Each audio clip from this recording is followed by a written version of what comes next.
Well, new data shows some people are waiting an average of 5 hours for NOPD to show up to calls. The City Council's criminal justice analyst says the average response times for non-emergency calls is about 24 minutes in districts A, B, and C. Well, that covers Uptown, Lakeview, and the French Quarter.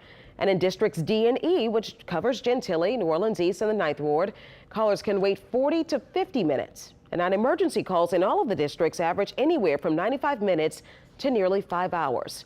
Now, with that being said, the city does have an option to free up busy police officers. Now, we told you Wednesday about a private service that responds to minor car accidents so officers can focus on those major calls. And now we've learned that the NOPD is considering expanding the service. Today, Lily Cummings went on the road to get a first-hand look at how that service works. Lily. Sharice, as you can imagine, nobody wants to wait hours if they get in a car wreck, but with NOPD staffing shortages, that's the reality that some drivers have faced. But since 2018, the city has contracted with on-scene services to change that.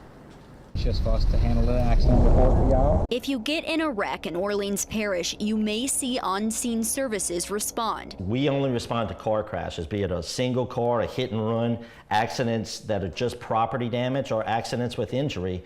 We're there for one job. They take reports, getting the info back to NOPD and drivers back on the road faster. According to On-Scene Services, NOPD gets an average of 27,000 calls for car wrecks every year. 58% of those happen Monday through Friday between 7 a.m. and 7 p.m.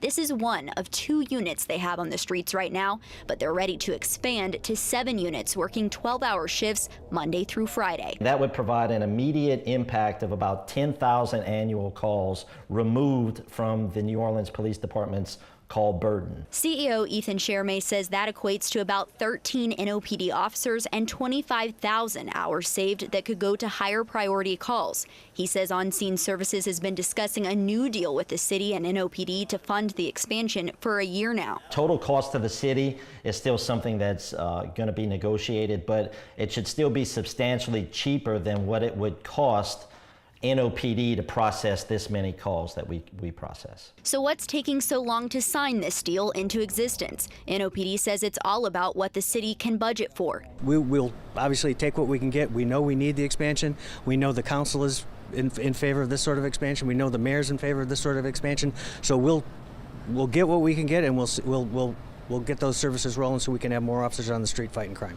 So how soon could drivers notice a difference? My timeline would be tomorrow, really, to get those on. But we do have a little bit of homework to do on our end and procurement with the city on that, and then we're running from there. NOPD says they hope to see the deal signed in the coming months.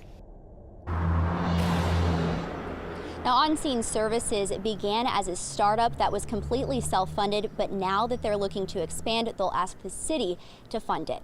Reporting live, Lily Cummings, Eyewitness News.